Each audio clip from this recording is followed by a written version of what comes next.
Gathering Blue by Lois Lowry, Chapter 10. It was difficult to get through the crowd. Kira followed Thomas, who was taller than she, as he pushed to make a path through the shouting, ruckus men.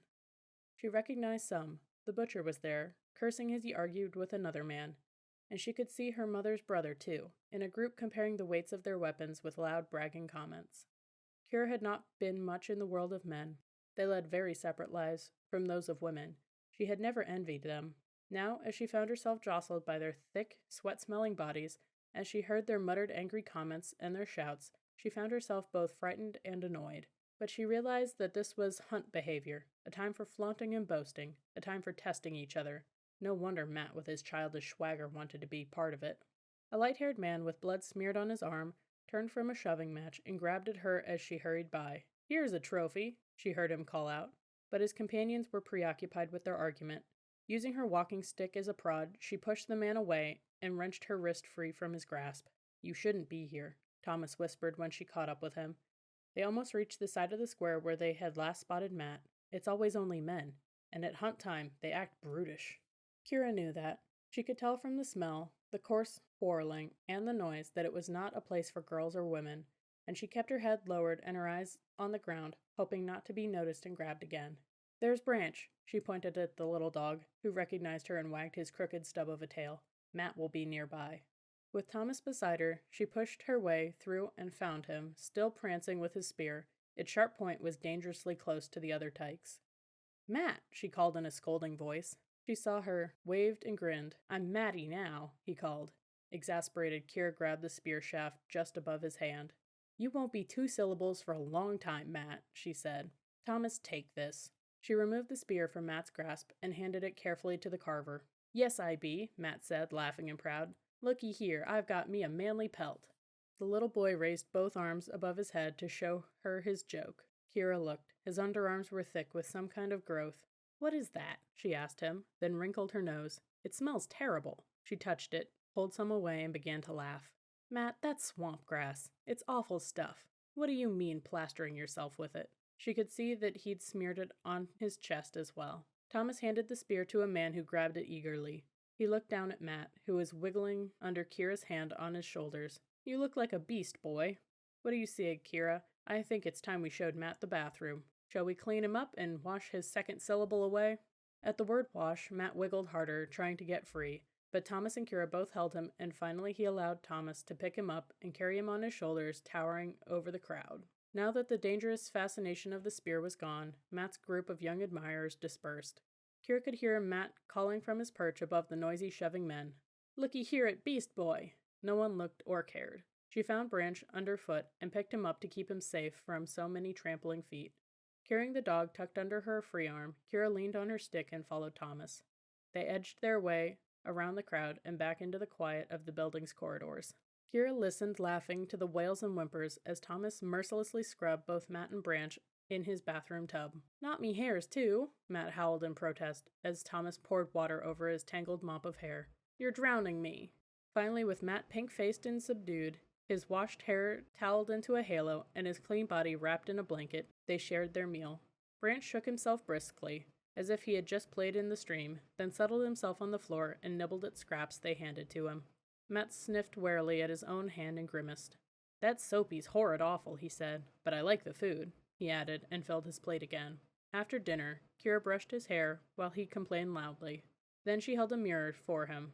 Mirrors had been new to her, too, when she came here to live, and they gave an image different from the stream reflection that had been all she had known of herself. Matt examined his own image with interest, wrinkling his nose and raising his eyebrows. He showed his teeth, growled at the mirror, and startled Branch, who was sleeping under the table. "I be so fierce," Matt announced smugly. "You would have drowned me, but I fought so fiercely." Finally, they redressed him in his raggedy clothing.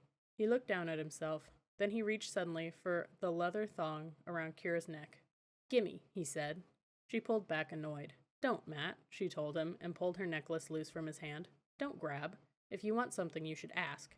"Gimme isn't ask," he pointed out, puzzled. "No, it isn't. You should learn some manners anyway," Kira added. "You can't have it. I told you it was special." "A gift," Matt said. "Yes, a gift from my father to my mother. So she'd like him best."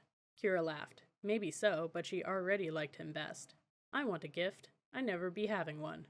Laughing, Thomas and Kira gave him the smooth bar of soap, which he tucked solemnly into his pocket. Then they turned him loose. By now the men and the spears were gone. They watched from the window as the small figure, followed by his dog, crossed the deserted plaza and disappeared into the night. Alone with Thomas, Kira tried to explain the warning that had come to her from the cloth.